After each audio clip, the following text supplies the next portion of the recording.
अस्सलामु अलैकुम वरहमतुल्लाहि वबरकातुहू।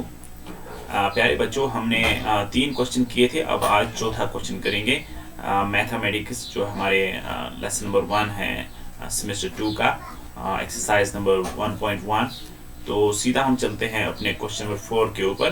क्वेश्चन नंबर 4 के ऊपर जो पूछा गया है वो यहाँ पर आप देख सकते हैं। There are 2 buckets of mangoes. One bucket contains 97 mangoes and the other contains 61 mangoes. Estimate the total number of mangoes in 2 buckets. Check your answer by actual addition. Estimate the nearest tens. Okay? यहाँ पर मैंने आपको दिखाया है 97 जो है actual 97 एक bucket में है और दूसरे में है 61, तो ये कुल मिलाकर बनते हैं 158। और एस्टिमेट इसका जो हमने किया है यहाँ पर एस्टिमेटेड, मैं यहाँ पर आपको दिखाऊंगा, ये सी पार्ट नहीं है, बिल्कुल डायरेक्ट है।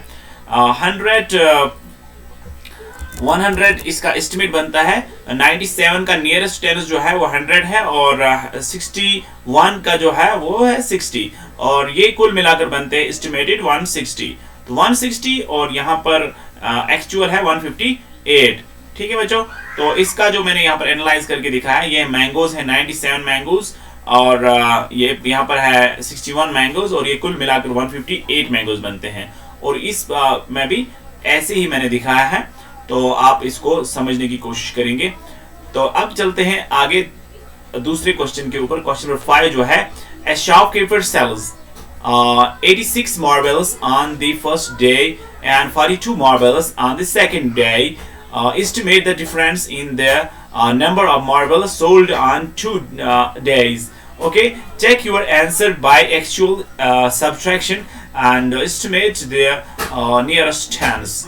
Okay, तो यहाँ पर भी है 86 मार्बल इसने पहले दिन भेजे थे और 42 दूसरे दिन भेजे थे। तो ये कहता है इसमें डिफरेंस क्या रह गई, कि कितनी गिरावट आ गई है मार्केटिंग में। तो वो यहाँ पर है गिरावट जो आई है 44 की गिरावट आई थी 2 दिनों के अंदर, यानी पहले दिन 86 इसने भेजे और दूसरे दिन 42 भेजे।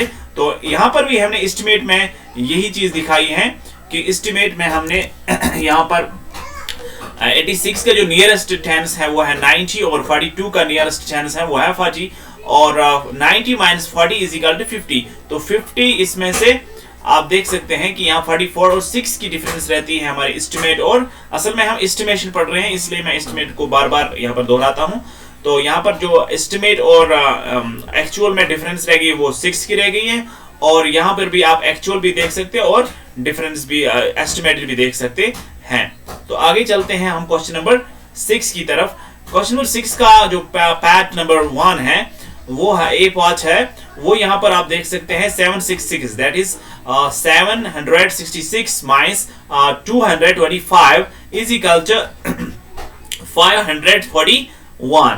और इसका एस्टिमेट मैंने बनाया है यहाँ पर 766 जो है इसका नियरेस्ट 100 होता है 800, और 225 का नियरेस्ट 100 होता है 200, और 800 माइनस 200 इज इक्वल 600। यहाँ पर डिफरेंस तो 60 की आती है, लेकिन एस्टिमेशन यहाँ पर गलत दिखाता है, ज्यादा डिफरेंस दिखाता है, इसलिए आप इसको खुद ही समझ लेंगे। मैंने पहले भी कहा है एस्टिमेट उतना ठीक नहीं होता है जितना आपका एक्चुअल होता है। ओके, तो ये है अगला दूसरा पार्ट है जो बी पार्ट है। बी पार्ट में भी हमने 979 का जो नियरेस्ट 100 है वो है 1000, और 493 का नियरेस्ट 100 है 500, और यहाँ पर इसका एक्चुअल है 486, और यहाँ पर एस्टिमेटेड निकलता है 500। तो इसमें 14 डिजिट्स की फर्क है, 14 रुपीस की या 14 चीजों की फर्क है जो एस्टिमेट और एक्चुअल में रहता है। आगे चलते हैं एस्टिमेशन द फॉलोइंग कैलकुलेशंस का जो ये पार्ट नंबर इस वक्त यहाँ पर हम दिखाएंगे आपको। सी पार्ट है, ये सी पार्ट को हम यहाँ पर कर रहे हैं। सी पार्ट में भी यही दिखा रहा है 8576 का जो एस्टिमेट होता है वो होता है 8600, दैट इज 500 का जो नियरेस्ट 100 है वो है 600, तो इसलिए यहाँ पर 86 और 33, यहाँ पर 3294 3294 जो है इसका नियरेस्ट 100 जो है वो है 3300, यानी 3300। तो इसका यहाँ पर एक्चुअल में जो बनता है 5282, और जो एस्टिमेशन है उसमें बनता है 5300। ओके, तो ये हमारे पास क्वेश्चन नंबर 6 का सी पार्ट हो गया। अब डी पार्ट की तरफ हम चलते हैं। ये डी पार्ट जो है, डी पार्ट भी इसी तरह का है। 8325 का नियरेस्ट जो 100 है वो है 8300 यानी 8300 और 5498 का जो नियरेस्ट है वो है 5500। तो इसको कुल मिला के एक्चुअल में जाता है 2827 और जो एस्टिमेशन है वो है 2800 बराबर यानी इक्वल।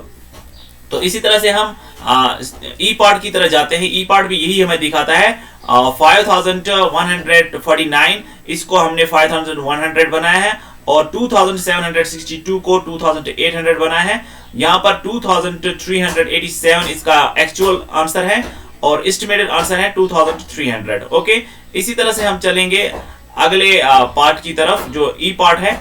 ई पार्ट में है 8842 इसको 8800 हमने यहाँ पर एस्टिमेट किया हुआ है और यहाँ पर है 4999 इसका जो एस्टिमेट बना है 5000 इक्वल बना है। और यहाँ पर जो है इसका एक्चुअल जो आंसर है हमारे इस एफ पार्ट का वो है 3842 और एस्टिमेटेड है 3800। ओके, इस तरह से हम आगे चलते हैं क्वेश्चन नंबर 7 की तरह। इसका ए पार्ट जो है इसको प्लस करना है। तो इसमें आप देख सकते हैं 6567 और 2964 इसका एस्टिमेट जो दोनों का हुआ है थोड़ा आगे का करके हुआ है क्योंकि इसका 500 से अलावा था, इसलिए 7000 ये बना है और 3000 ये कुल मिलाकर एस्टिमेट हुआ है हमारा 10000 और यहाँ पर हमारे एक्चुअल में 9531। एक्चुअल में क्या है बच्चों 9531 और एस्टिमेटेड क्या दिखा रहा है 10000। ठीक है, आगे चलते हैं बी पार्ट की तरह। बी पार्ट भी हमें इसी तरह दिखाता है 8354 और 2688 को एस्टिमेट हुआ है 3000 से और हमारे यहाँ पर 8354 को 8000 ये कुल मिलाकर 11000 बन जाता है और यहाँ पर एक्चुअल में बन जाता है 11042। तो इसी तरह से आगे हम चलते हैं सी पार्ट की तरह। सी पार्ट भी हमें दिखाता है 9496 और ये एस्टिमेटेड हो जाता है 9000 और यहाँ पर आपको 5988 इसको हमने एस्टिमेट किया है 6000 और इसका एक्चुअल आंसर जो है 15448 और यहाँ पर एस्टिमेट में है 15000। तो आज हमारा ये एक्सरसाइज 1.1 खत्म होता है और आपसे मैं कहता हूं कि आप रईस जमील जो YouTube चैनल है इसको सब्सक्राइब करें, बेल आइकन को हिट करें ताकि आपको मैं जितनी भी, क्योंकि 4th क्लास के अक्सर मैं और भी बच्चों के लिए वीडियो में चढ़ाऊंगा, लेकिन मेरा जो काम है इस वक्त 4th के बच्चों को सारे सब्जेक्ट्स पढ़ाना और उसमें अरबिक और उर्दू जो रहता है या इस्लामियात वो हाफिज साहिबान के जिम्मे हैं, वो आपको चढ़ाएंगे। उसके लिए उनकी चैनल भी आप सब्सक्राइब कर सकते हैं, उनकी चैनल का लिंक भी मैं भेजूंगा। फिलहाल ये चैनल आप सब्सक्राइब करके रखेंगे, चाहे आप 4th क्लास वाले बच्चों के पेरेंट्स देख रहे हैं या 4th क्लास वाले बच्चे देख रहे हैं, वो रईस जमील चैनल को सब्सक्राइब करेंगे क्योंकि ये इस चैनल पर आपको इंशाल्लाह 4th के सभी वीडियोस मिलेंगे और बाकी क्लासेस के वीडियो भी इस पर मिलते हैं, लेकिन पर्टिकुलरली जो सेमेस्टर 2 है वो मैं कुछ ही दिनों के अंदर करूंगा और आप इन वीडियोस को पूरी तरह से देखा करें। इंशाअल्लाह ताला मुझे पूरी उम्मीद है कि आप इन लेसन्स को अच्छी तरह समझेंगे और समझने के बाद आप कल आंसर भी अच्छी तरह देने की कोशिश करोगे। और अगर कोई भी डाउट रहता है तो आप नीचे कमेंट बॉक्स में लिखिए या मेरा व्हाट्सएप नंबर यहाँ पर आता है नीचे, आप देखिए ये लीजिए यहाँ पर 9596004168 नीचे आप देख सकते हैं यहाँ पर आ रहा है।